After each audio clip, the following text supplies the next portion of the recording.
நீங்க எல்லாரும் நல்லா இருக்கீங்களா? Anti, uncle, brothers and sisters, praise the Lord. இயேசுவுக்கு இன்னைக்கு என்ன வாக்குத்தத்தம் கொடுத்தாரு பார்க்கலாம்.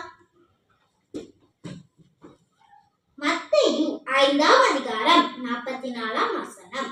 நான் உங்களுக்கு சொல்கிறேன், உங்கள் சத்துருக்களை நேசியுங்கள், உங்களை சபிக்கிறவர்களை ஆசீர்வதியுங்கள், உங்களை பகைப்பவர்களுக்கு நன்மை செய்யுங்கள், உங்களை நிந்திக்கிறவர்களுக்காகவும் உங்களை துன்பப்படுத்துவதற்காகவும் ஜெபம் பண்ணுங்கள்.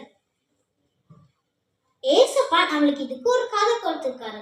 என்ன கதை வாங்க பார்க்கலாம். ஒரு நாள் நாகமானு ஒரு படை தளபதி இருந்தாரா.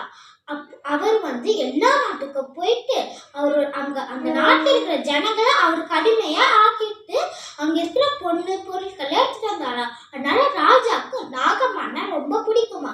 அதே மாதிரினா ஒரு நாள் பக்கத்து நாட்டுல இஸ்ரவேல்னு ஒரு நாட்டுக்கு போய் அங்க இருக்கிற ஜனங்களை அதுவும் பார்த்துட்டு கூட்டிட்டு வந்தாரா அவரோட நாட்டுக்கு. அங்க இருக்கிற பொண்ணு பொருட்கள் எல்லாத்தையும் எடுத்துட்டு வந்தாரா. அந்த இஸ்ரவேல் நாட்டுல அவரோட நாட்டு கூட்டு வந்ததுல ஒரு குட்டி பொண்ணு இருந்தாளா. அந்த குட்டி பொண்ணு ரொம்ப நல்ல பொண்ணா. ஒரு நாள் நாகமானுக்கு உடம்பு ஃபுல்லா குஷ்டரோகம் வந்துச்சா. அப்போ அதை பார்த்துட்டு நாகமான் ரொம்ப சேட் ஆயிட்டாரா.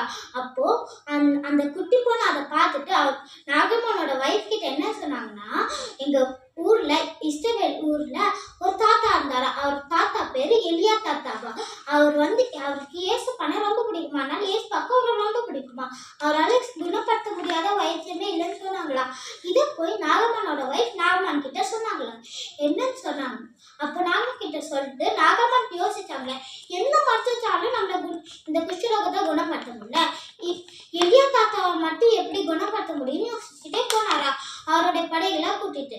அப்போ குதிரையில பொண்ணு பொருட்கள் ட்ரெஸ் எல்லாம் இருந்துச்சா, புது புது ட்ரெஸ். ஏன்னா இப்போ நாகமான எலியா தாத்தா குணப்படுத்திட்டாருன்னா அவருக்கு கிஃப்டா கொடுக்கறதுக்கா. அப்போ இஸ்ரவேல் நாட்டுக்கு அவர் போனாரா.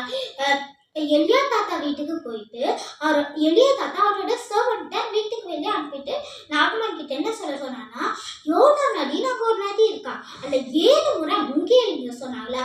அப்போ நாகமானுக்கு ஒரே கோவம் வந்துச்சுன்னா, ஏன் தெரியுமா, இப்போ அவங்க ஊர்லலாம் அழகான நதி இருக்காதா, அந்த யோர்தான் நதி ரொம்ப அசிங்கமா இருக்குமா, அதுலலாம் ஏன் நான் முங்கி எழுக்கணும்னு சொன்னாரா. அப்போ அப்படியே அந்த நாட்டை விட்டு போலான்னு நினைச்சாரா. அப்போ அவரோட சோல்ஜர் அவர்கிட்ட என்ன சொல்றாருன்னா, இப்போ அவர் உங்ககிட்ட ஒரு நாட்டை போய் அழிச்சிட்டு வாங்க அப்படின்னு சொன்னா நீங்க செஞ்சிருப்பீங்களா.